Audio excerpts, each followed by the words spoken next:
नाज़रीन, middle east से खबरें कुछ अच्छी नहीं आ रही हैं। खबरें ये आ रही हैं कि नेतन्याहू मुसलसल पुश कर रहा है टुवर्ड्स वॉर, और जो पैलेस्टीनियन प्रिजनर्स को उनकी जो रिहाई है उसको कैंसिल किया गया था। अभी तक फलस्तीनी कैदियों को रिहा नहीं किया गया है, बल्कि खबर यह है कि प्रॉपर जंग की तैयारी हो रही है। वेस्ट बैंक के अंदर मजीद एक्सपेंशन देखने को मिली है। नेतन्याहू ने जो जनूबी शाम का इलाका है उस पर मुकम्मल कब्जा करने का जो है वो ऐलान कर दिया है।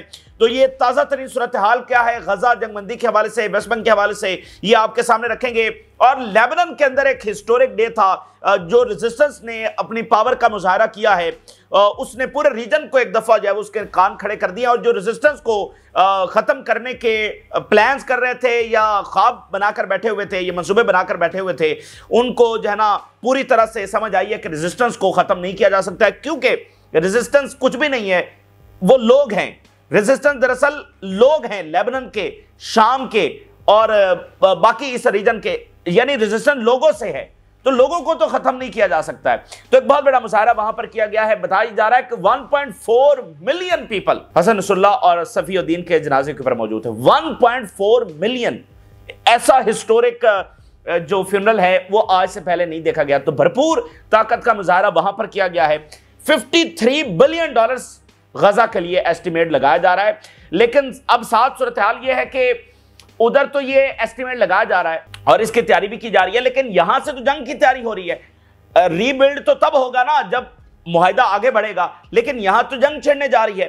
तो दो चीजें पैरेलल चल रही हैं। उधर वो पैसे की बात हो रही है, कौन देगा, कितना देगा, कहां से आएगा, और 4 मार्च को अहम तरीन मीटिंग है। और दूसरी तरफ पैरेलल ही जंग की तरफ मामला आगे बढ़ रहा है। वहां अमेरिका और यूरोप तकसीम दर तकसीम हो रहे हैं, और अमेरिका ने ऑफिशियली रेजोल्यूशन वो लेकर आ रहा है जिसमें ऑफिशियली उसने रशिया को जंग का जिम्मेदार करार देने से इनकार कर दिया। ये एक बहुत बड़ी, बहुत तारीखी इस वक्त चीजें हैं जो आप देख रहे हैं। 3 साल का प्रोपेगेंडा, प्यूटन डिक्टेटर और रशिया जिम्मेदार, और वर्ल्ड सिक्योरिटी को खतरा, पता नहीं क्या कुछ हुआ है। आप इवन देखिए जो है वो यूक्रेन के खिलाफ कोई बात करना या रशिया के हक में कोई बात करना कितना नागवार गुजरता था। इवन पाकिस्तान की आपको मिसाल दें, जो उस वक्त के पाकिस्तान के प्राइम मिनिस्टर हैं इमरान खान, उनको इस वजह से अमेरिका ने सपोर्ट किया उनकी गवर्नमेंट को गिराने के लिए कि वो उस दिन मॉस्को के अंदर मौजूद थे जिस दिन यूक्रेन वॉर छेड़ी गई, और हालांकि वो दौरा पहले से शेड्यूल था। तो पूरी दुनिया में यानी कोई रशिया के हक में बात नहीं कर सकता था, और क्रिस्टल क्लियर रशिया गलत था। और यहां पर आज देखिए कैसे वक्त बदल रहा है कि अमेरिका ऑफिशियल ये करारदाद लेकर आ रहा है कि रशिया तो कसूरवार है ही नहीं, जो कि एक्चुअली नहीं है। मतलब हम उनके एंगल से प्रोपेगेंडा क्या किया गया, क्या बयानिया बनाया गया। तो ये जो वेस्ट की शिकस्त हुई है ना, ये सिर्फ मिलिट्री की शिकस्त नहीं है, ये जो उनकी प्रोपेगेंडा मशीनरी है उसकी भी बहुत बड़ी शिकस्त है, उनकी इकोनॉमी की बहुत बड़ी शिकस्त है, और उनके वेपन्स की सुपीरियरिटी की बहुत बड़ी शिकस्त है। तो ये शिकस्त कई महाज के ऊपर हुई है। और खबर यह है कि नॉर्थ कोरिया ने 50% असला दिया है, साथ ईरान ने दिया है। तो ये रशिया की फतह, नॉर्थ कोरिया, चीन और ईरान की भी फतह है। तो ये इस तरह से मामला है। और उधर ज़ेलेंस्की ने $500 बिलियन के जो मिनरल्स हैं उस डील पर साइन करने से इनकार कर दिया।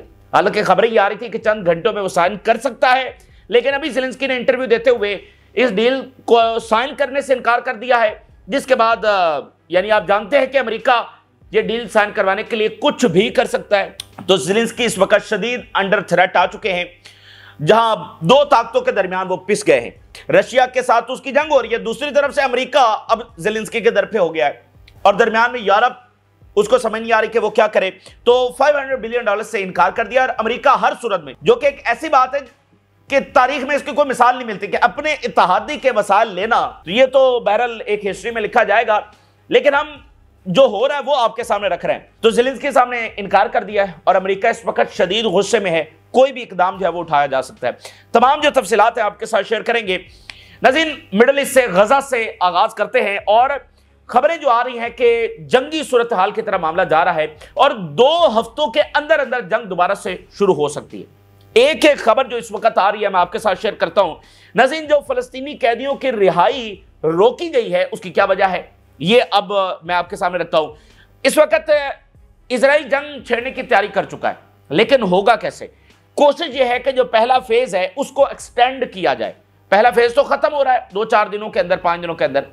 तो उसको एक्सटेंड किया जाए और पहले फेज के अंदर जो मजीद इजरायली कैदी हैं उनको रिहा करवा लिया जाए।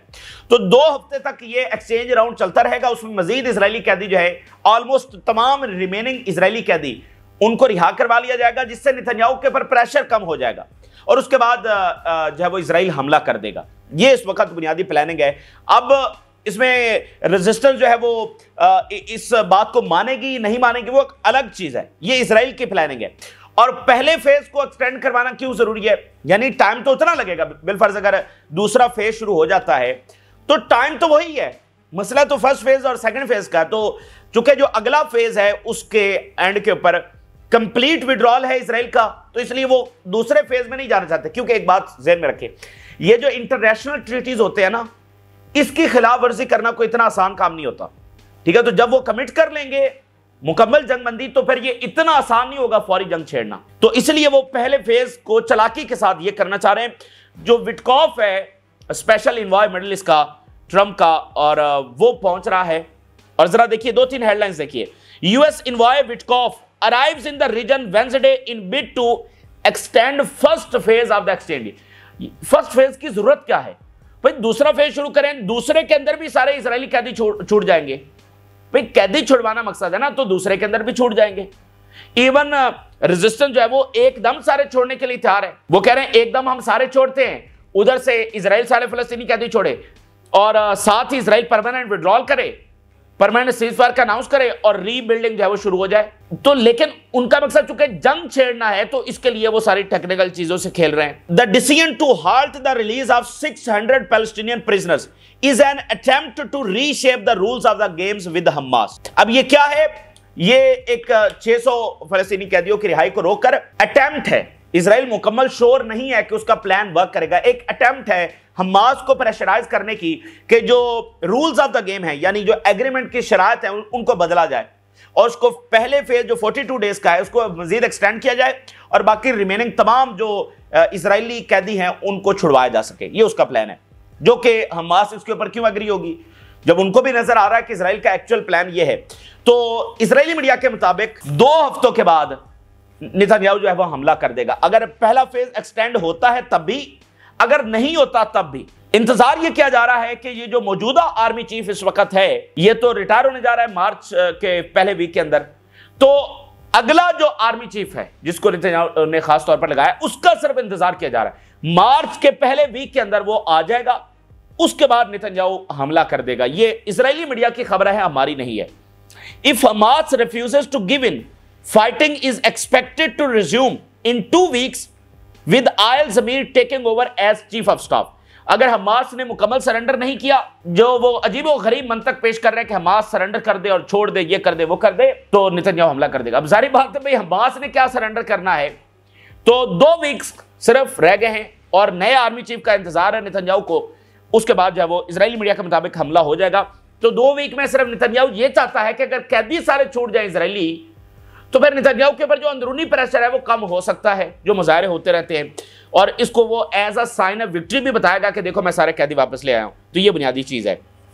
नेतन्याहू की स्टेटमेंट देखिए, we are ready at any moment to return to the highest level of fighting against our enemies. मुकम्मल तौर पर हम तैयार हैं रिटर्न टू फाइट के लिए। इजरायली आर्मी चीफ का बयान देखिए, our security needs to require us to recruit the largest possible number as quickly as possible. इस वक्त जरूरत है कि हम फिल फॉर ज्यादा से ज्यादा फौजी भर्ती करें फौरी तौर पर। इस वक्त हमें इसकी जरूरत है कि हजारों की तादाद में मजीद फौज भर्ती की जाए। ये इजरायली आर्मी चीफ का बयान है। किस लिए भर्ती करनी है? जब परमानेंट सीजफायर होने जा रहा है तो फिर किस लिए? नहीं, परमानेंट सीजफायर नहीं होने जा रहा, बल्कि वो जो जॉर्डन का फ्रंट है, वो जो इजिप्ट का फ्रंट है, वो अपनी जगह पर मौजूद है, और साथ शाम का फ्रंट। नेतन्याहू की जरा देखिए, अभी स्टेटमेंट आई है, Netanyahu calls for complete disarmament south of Damascus. Golan height से लेकर दमिश्क तक पूरा जो इलाका है, जो ओवरऑल जनूबी शाम का इलाका है, ये सारे का सारा डिसआर्म किया जाए, यानी ये मुकम्मल इसके ऊपर मुकम्मल इजराइल का कब्जा होगा। ठीक है, ये इस वक्त नेतन्याहू का बयान है, तो आप उनके अज़ाम देख सकते हैं। इसके अलावा जो अमेरिकी नेशनल सिक्योरिटी एडवाइजर है, उसने ईरान को एक बार फिर धमकी लगाई है। Iran can not possess a nuclear weapon and all options are on the table to ensure this does not happen. जब आप कहते हैं कि all options are the table, तो आप जंग की बात कर रहे होते, आप हमले की बात कर रहे होते, क्योंकि जो बाकी ऑप्शंस हैं, बातचीत करना, सैंक्शंस लगाना, धमकियां लगाना, वो तो ऑलरेडी हो रही होती है ना। ईरान के ऊपर सैंक्शंस भी हैं, धमकियां भी लगाई जाती हैं, ये तो सारा कुछ हो रहा है। तो फिर बाकी कौन सा ऑप्शन है जंग का, हमला करने का? तो उसने एक बार फिर धमकी लगाई है नेशनल सिक्योरिटी एडवाइजर ईरान को कि ये न्यूक्लियर नहीं बन सकता। और न्यूक्लियर क्यों नहीं बन सकता?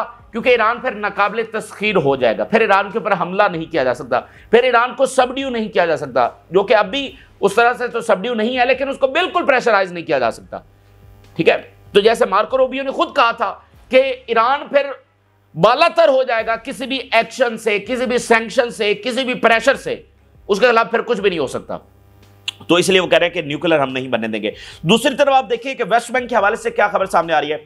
मुसलसल एक्सपेंशन हो रही है। अभी कुछ देर पहले ये मजीद खबर आ रही है कि वेस्ट बैंक के अंदर जो एग्रेशन है उसको एक्सपेंड कर दिया गया है। ये पिछले 24 घंटों में ये दूसरी मरतबा ये कहा जा रहा है कि एक्सपेंशन हो गई है और वेस्ट बैंक के अंदर टैंक्स बाकायदा तौर पर दाखिल हो चुके हैं। पहले अनाउंसमेंट सामने आई थी, अब बाकायदा तौर पर दाखिल हो चुके हैं और वो गोले बरसा रहे हैं। वेस्ट बैंक के अंदर गोले बरसाए जा रहे हैं। इजरायली डिफेंस मिनिस्टर का बयान देखिए, I decided with the prime minister to expand the operation in West Bank camps and we will send more forces. अभी थोड़ी देर पहले का बयान है कि वेस्ट बैंक के अंदर मजीद जो ऑपरेशन है उसको एक्सपैंड करने का ऐलान कर दिया गया है और मजीद फोर्सेस भेजने का ऐलान किया गया है। एक्सपेंशन से मुराद ये होता है कि ये मजीद शहरों में दाखिल हो रहे हैं, मजीद कैंप्स में दाखिल हो रहे हैं और मजीद फौज जो है वो भेजते चले जा रहे हैं। We ordered the army to establish permanent military units in the enveloped towns to protect the residents there. साथ एक बहुत बड़ी ये खबर है, खतरनाक खबर है और ये बिल्कुल यानी आप समझ लें कि अमन के मुनाफी ये खबर है। एक ऐसी खबर के फिर फैसले, वही मैदान जंग वाली बात है। अब वो कह रहे हैं कि परमानेंट मिलिट्री यूनिट्स यहां पर होंगे। देखिए जो वेस्ट बैंक है उसके अंदर 90s के अंदर जो है वो सेटलमेंट्स बनना शुरू हो गई। इस वक्त फलस्तीनी रियासत में या टू स्टेट, जिसको आप सो कॉल्ड टू स्टेट कहते हैं या जो भी आप कहते हैं कि कोएग्जिस्टेंस आप कह लीजिए, उसमें सबसे बड़ी जो रुकावट है वो ये सेटलमेंट्स हैं। ठीक है, यानी फलस्तीनियों की रियासत चूंकि माइनस हुई है इन सेटलमेंट्स की वजह से। अब वो वहां पर परमानेंट मिलिट्री यूनिट्स भी बनाने जा रहे हैं और वो कह रहे हैं कि फलस्तीनियों को जो डिस्प्लेस कर रहे हैं इनको वापस नहीं आने देंगे। तो फिर इसका नतीजा क्या निकलेगा, इसका क्या मतलब है? Israeli tanks are currently storming the city of Jenin in the northern West Bank. बाकायदा तौर पर टैंक्स ऑन ग्राउंड उधर पहुंच चुके हैं और वो आगे यानी कि गोले बरसा रहे हैं और प्रॉपर इस वक्त जो एग्रेशन है उसका हिस्सा बन चुके हैं। और नेतन्याहू की जरा स्टेटमेंट देखिए, our forces will continue to fight in the West Bank and for the first time in decades we have brought tanks into the West Bank. Decades के अंदर पहली बार हम टैंक्स जो है वो वेस्ट बैंक के अंदर लेकर आए हैं और हमारी फोर्सेस जो वहां पर लड़ना जारी रखेंगी। वेस्ट बैंक में क्या है, ऑलरेडी वो ऑक्युपाइड एरिया। अब देखिए वेस्ट बैंक के अंदर जो हमले होते हैं, चाकुओं से हमले होते हैं, उनके पास कुछ है ही नहीं हमला करने के लिए। जो गजा की रेजिस्टेंस है और जो वेस्ट बैंक की रेजिस्टेंस है बहुत फर्क है। गोलियां और बंदूकें उनके पास है वेस्ट बैंक के वालों के पास, लेकिन जो टनल्स नेटवर्क और हैवी वेपन्स उनके पास नहीं है। और वो वहां से कौन सा बैठकर वहां से रॉकेट जो वो तल अवीव के ऊपर बरसा रहे हैं। मतलब क्या है, चाकू के साथ हमला कर दिया, जो फोर्सेस आ रही हैं उनका गोलियों के साथ सामना कर लिया। ये तो उनकी बहादुरी है ना कि वो इस इजराइल के मुकाबले में वो ऑक्यूपेशन के अंदर हैं, बराह रास्त ऑक्यूपेशन के अंदर हैं, इसके बावजूद इजराइल से लड़ रहे हैं। तो ये तो एक नेक्स्ट लेवल की बहादुरी है। वैसे कोई ऐसी वहां पर रेजिस्टेंस नहीं है कि वो इजराइल के ऊपर हमला कर सकती है या तल अवीव पर जाकर हमला कर सकती है। ये सिर्फ और सिर्फ अमल गजा की शिकस्त को छुपाना, नई जंग का मोमेंटम बनाना और वेस्ट बैंक पर मुकम्मल कब्जा करना, ये वो वाला मामला है। इसलिए ये सारा कुछ किया जा रहा है। इसी दरमियान एक और अहम खबर है और जो हम देख रहे हैं कि इजराइल के अंदर जो स्पाई नेटवर्क है वो बढ़ता चला जा रहा है और हम देख रहे हैं कि जो इजरायली हैं उनके बारे में पहली बार ये खबरें हैं कि वो स्पाई नेटवर्क का हिस्सा है, फलस्तीनियों की मदद कर रहे हैं, ईरानियन नेटवर्क का हिस्सा है। तो एक नई खबर सामने आई है। शिन बेत ने यह बताया है कि वेस्ट बैंक के अंदर एक जो वेपन सप्लाई एक नेटवर्क है जिसके अंदर 9 इजरायली और 1 फलस्तीनी शामिल है। ये उन्होंने पकड़ा है, 9 इजरायली शामिल है। तो ये इजराइल के अंदर शदीद खौफ है। इससे पहले ऐसा कोई मामला नहीं हुआ कि इजरायली बाकायदा तौर पर हिस्सा है। तो ये इनके सारे बयानात हैं, सारी इनकी तैयारी है। मैं इजरायली मीडिया की एक स्टेटमेंट आपके सामने रखता हूं कि नतीजा क्या निकलेगा। The political leadership has always a history of miss judging Hamas position. हमेशा हमास को मिस जज करती है इजराइल, जो है हमारी पॉलिटिकल लीडरशिप, वो समझती कुछ और है, लेकिन हमास इनको कोई और सरप्राइज देती है। तो ये असल बात है। इनके जो भी मंसूबे हैं, अगर ये जंग छेड़ने की तरफ जा रहे हैं, एक तो ये हो सकता है ना कि ये सारे टैक्टिक्स इस्तेमाल किए जा रहे हैं हमास को प्रेशराइज करने के लिए, अपनी शरारत मनवाने के लिए। एक तो ये हो सकता है। अगर ये जंग ही की तरफ जा रहे हैं, ठीक है, तो इजरायली मीडिया ये बात कर रहा है। और दूसरी बात यह है कि इजराइल को सर्वाइवल के लिए एब्सोल्यूट विक्ट्री चाहिए। एब्सोल्यूट विक्ट्री के लिए उनको जंग चाहिए, और जंग इजरायली आर्मी जीत नहीं सकती। ये 16 महीनों में आपके सामने सबूत है। तो ये असल में इनके नतायज होंगे। बाकी उनकी साजिशें हैं, उनकी ख्वाहिशें हैं, उनके मंसूबे हैं, वो चलते रहेंगे, वो अपना एग्रेशन जारी रखेंगे। लेकिन असल इक्वेशन अब ये बन चुकी है। बाकी वेस्ट बैंक की जो सूरत हाल है वो बहुत डेंजरस है। और ये जॉर्डन में आप देखिएगा, और जॉर्डन में ये जो कन्वर्ट होनी है ना, हम कितने महीनों से बात कर रहे हैं, ये ऐसे होगी, बस एक दिन हो जाएगी और पता चलेगा जॉर्डन में जंग छिड़ गई है। ये ऐसे होगा। हम महीनों से बात कर रहे हैं, लेकिन ये चीजें फिर इतनी जल्दी होती हैं। आप देखें, एक महीने के अंदर दुनिया कितनी बदल गई है। तो जब चीजें होना शुरू होती हैं तो बड़ी तेजी के साथ होती हैं। अच्छा, लेबनान के हवाले से खबर आपके सामने रखते हैं। लेबनान में जो कल का दिन था, बड़ा हिस्टोरिक दिन था और तारीख में इसको याद रखा जाएगा। बताया जा रहा है कि 1.4 मिलियन पीपल जब वहां पर जमा हुए जनाजे के लिए, 90 कंट्रीज से, 90 मुल्कों से लोगों ने वहां पर आकर जो है शिरकत की है। आप यूं समझिए कि ये एक तो बड़ी अजमत के साथ उनको विदा किया गया, जरूरी था। एक इतनी बड़ी अहसास शख्सियत, और उनका जो कंट्रीब्यूशन है वो जारी रहेगा फलस्तीन के लिबरेशन के लिए। और वो अमल जो पूरी इस्लामिक वर्ल्ड को एक डिग्निटी और दोबारा से उरूज दे सकती है। अच्छा, एक बहुत बड़ा पावर शो था बेसिकली रेजिस्टेंस की जानिब से।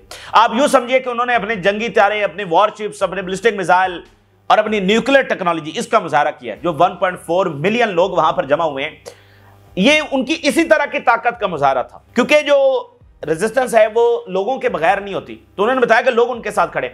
और फिर यह है कि हिजबुल्लाह को डोमेस्टिक पॉलिटिक्स में भी तो मार्जिनलाइज करने की, कॉर्नर करने की कोशिश हो रही थी। इससे यह भी मैसेज गया है लेबनीज गवर्नमेंट को कि ऐसा नहीं हो सकता, हिजबुल्लाह को कॉर्नर नहीं किया जा सकता। 1.4 मिलियन पीपल जो है वहां पर जमा हुए। तो ये एक चीज है। अच्छा, यूनाइटेड नेशन के एस्टिमेट भी सामने आया है। $53 बिलियन का एस्टिमेट उन्होंने भी बताया है। $53 बिलियन। तो ये कौन देगा, कब देगा? और लेकिन बात यह कि अगर जंग छिड़ेगी तो फिर तो ये बस बातें हैं ना, फिर कंस्ट्रक्शन कैसे होगी?